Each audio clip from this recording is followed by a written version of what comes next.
Alam nyo bang ang China po pala ay baon na baon sa utang? Ay, mga nagre-reklamo dyan na mga pro-China at mga anti-Marcos dito sa China.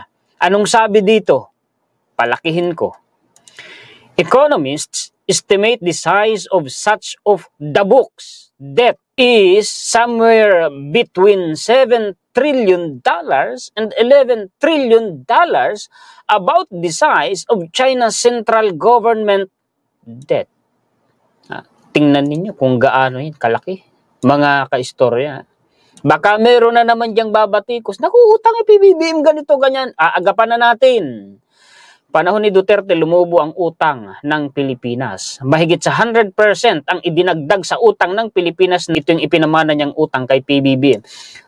Round off ito. Pero ang eksaktong halaga niyan, kung hindi ako nagkakamali, nasa 12.9 trillion pesos. Yan ang minanang utang ng administrasyon ni PBBM from Duterte administration. Nang naupo si Duterte, nasa 5-point-something trillion lamang ang utang ng Pilipinas. Nang bumaba siya, natapos ang termino, umabot sa 12.7, mahigit trillion pesos ang utang ng Pilipinas. Inagapan na natin dahil alam natin ang takbo ng diskarte nitong mga bumabatikos kay Presidente BBM. Paano natin nasabing legit ang balita na ito, mga kaistorya? Ang sabi, ekonomista ang nag-estimate niyan mga kaistorya. Legit to makikita nyo naman Ayan ayan, di ba? Mga kaistorya, mainstream media po yan. Trillions in hidden debt drove China's growth, now it threatens its future. Yan po ang sabi, mga kaistorya.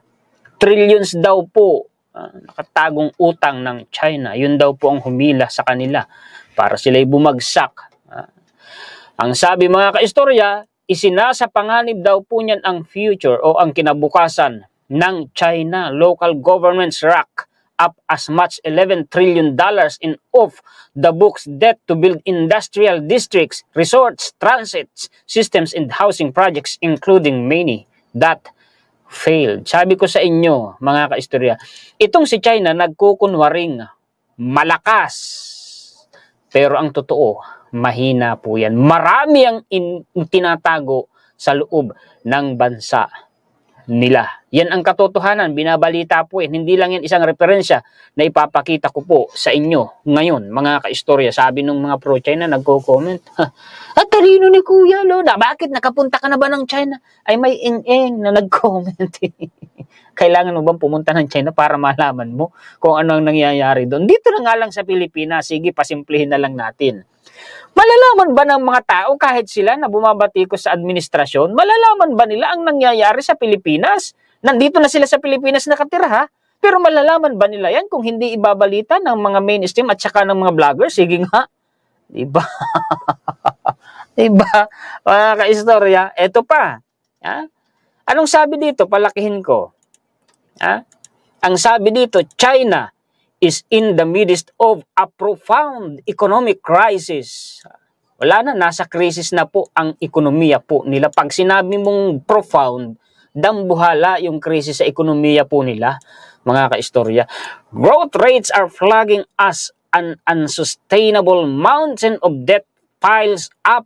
Wala na, gabundok na daw po yung utang ng China, patong-patong na daw po. Yan ang sabi China's debt to GDP ratio reached a record 288% in 2023.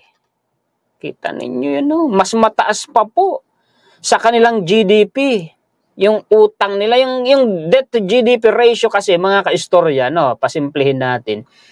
Yung GDP kasi, ayan yung mga nagawa na mga produkto at serbisyo sa loob ng isang bansa. Kumbaga, yung GDP or Gross Domestic Product ay barometro yan. Diyan mo susukatin ang health ng ekonomiya ng isang bansa. Pag sinabing debt to GDP ratio, mga kaistorya, yan yung sukatan kung kakayanin ba o hindi ng China na bayaran yung utang nila base po doon sa mga nagawang produkto at serbisyo or sa madaling sabi, kinita o kikitain ng bansa. Yun po yun, mga kaistorya, pinakasimpleng paliwanag doon. Pag sinabing mas mataas na ang porsyento ng debt to GDP ratio, ibig sabihin, nahihirapan na o hindi kayang bayaran ng isang bansa yung kanilang utang. Ibig sabihin, hindi talaga maganda ang kalagayan ng ekonomiya ng isang bansa na ganyan, kagaya ng China. Linaw naman, tingnan po ninyo yung debt to GDP ratio nila is 288% noon umanong 2023. Grabe no, mga kaistorya, sabi, bankruptcy of China's leadership and economic system. Yan daw po pala yun, mga kaistorya. Sino ba ang leader ngayon ng China? Ay hindi ba, mga kaistorya, si Xi Jinping? Hindi maiiwasan na talagang ang mga Chinese nadidismaya na kay Xi Jinping. Eto pa, Diane Francis, China facing multiple debt crisis. Ang dami palang problema nito, mga kaistorya, sa utang nila. Na kung ang Maldives at saka po, mga kaistorya, ang Sri Lanka, kung hindi ako nagkakamali, sila po ay nasa debt crisis din po dahil po sa Belt and Road Initiative ng China. And speaking of that Belt and Road Initiative, isa po yan sa humila kay China para bumagsak sila. Yung Belt and Road Initiative ay mga proyekto o mga infrastructure programs na pinupunduhan ng China sa mga bansang pinauutang po nila. Loan iyon, mga kaistorya. Nagpautang si China. Ang problema, hinila sila nun, pabagsak. Mataas ang ambisyon nila, ginamit nilang, sabi nga termino ng mga eksperto dyan sa Belt and Road Initiative na yan, yan umano ay debt trap.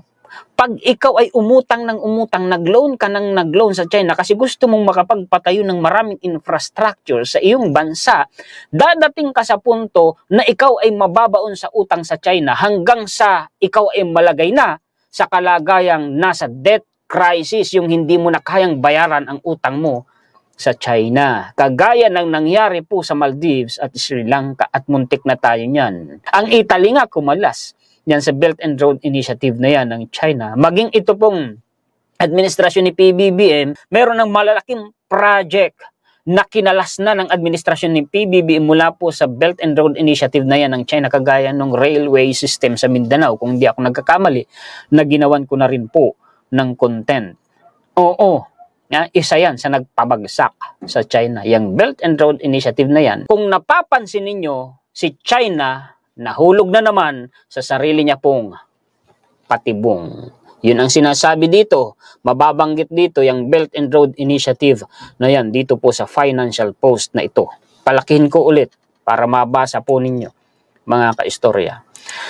On top of its housing bubble, the country is struggling with highly indebted local governments and a slate of bad loans in the developing world. Basahin natin sa ibaba. TikTok in Taiwan dominate the news concerning China. But the real story is that Beijing is in financial trouble. Tingnan ninyo yung mga termino ha. In January, a Hong Kong court ordered the one of China's largest property developers, Evergrande. Ito na. Paliwanag ko na lang, nasa isang referensya yan, hindi ko na binasa, mga kaistorya, kasi tatagal tayo. Isa sa inaasahan kasi ng China, before and during pandemic, ay yung real estate industry nila, na kagaya ng ibinubuhos na pera or tax ng Evergrande sa gobyerno ng China. Kaya lang, itong Evergrande kasi, ang kwento niya, nag-loan din yan ng nag-loan para magpatayo ng napakaraming high-rise buildings, mga condominiums. Nag-loan ng nag-loan. Nang dumating ang pandemic, mga kaistorya, anong nangyari, di ba? Siyempre, ang mga tao walang pera, walang pambili. Yung nga lang simpleng pangangailangan na pagkain, hindi makabili. Di lalo na yung mga condominium units, paano makakabili? Doon talagang bumagsak. Bumulusok talaga. Bagsak ang Evergrande, mga kaistorya. Giant po yan na kumpanya ha, sa China. Kung di ako nagkakamali, pinakamalaking real estate developer po yan sa China. At meron pa nga pong state-owned na real estate developer sa China, bagsak kagaya ng Evergrande na nagdeklara po ng bankruptcy. Isa yan sa nagpabagsak po sa China. Tuloy pa natin. Many more Chinese enterprises are struggling. Yung mga negosyo sa China, umaaray. Its stock markets have dropped considerably over the past year and youth unemployment is soaring. Yung unemployment po sa mga newly graduate, college graduate sa China ng 2023 ay nasa 23%. China's communist leaders on March 5 set a goal of 5% economic growth for this year. And the fact that this target is being described as ambitious is a sign of Beijing economic troubles. Hirap sila eh. Sa atin, alam nyo, yung 5% mga kaistorya na economic growth, lamang pa tayo dyan eh. China's fall from grace began with COVID. Sabi ko sa inyo nung pandemic eh. But has also been caused by grievous errors of judgment made by Xi. So ang sinisisi dito, yung kapasidad at kakayahan ni Xi Jinping, mga kaistorya, who's now a dictator for life. He turned the country into a casino by deregulating everything and stripped the private assets of some countries' most successful entrepreneurs. Yan, si Jack Ma, biglang nawala yan eh. Biglang nawala yan si Jack Ma, pero ang sabi, bali-balita, inimbestigan, pero lumitaw na din ngayon. Ito pa, Xi further damaged the country's reputation and prospect by not denouncing Russian President Vladimir Putin, so on and so forth. See? Ito pa, di lang yan ha, mga kaistorya ha. China, palakihin ko, which has lent nearly $1 trillion to some 150 developing countries, has been reluctant to cancel large debt owed by countries struggling to make ends meet. That is at least in part because China is facing a debt bomb at home. Trillions of dollars owed by local governments. They're mostly off the books, financial affiliates and real estate developers. Ito po, itong ipinautang na ito ng China, yan na po yung Belt and Road Initiative. Isa yan sa nagpalugi, nagpabagsak sa kanya. Ano ba itong referensya natin na ito? Ayan, The New York Times. Sabi ko sa inyo, lihitin mo ang mga ibinabalita natin, mga kaistorya. Pakishare po at pakilike. Salamat po ha sa mga solid kaistorya natin na laging nakaantabay at nakasuporta kay Juan Historiador. Muli ako po si Juan Historiador, ang tagakwento ng totoong istorya ng kasaysayan na nagmamalasakit sa kapwa ko Pilipino at nagmamahal sa bayang ito, ang bansang Pilipinas. Bukas po ulit. Salamat po.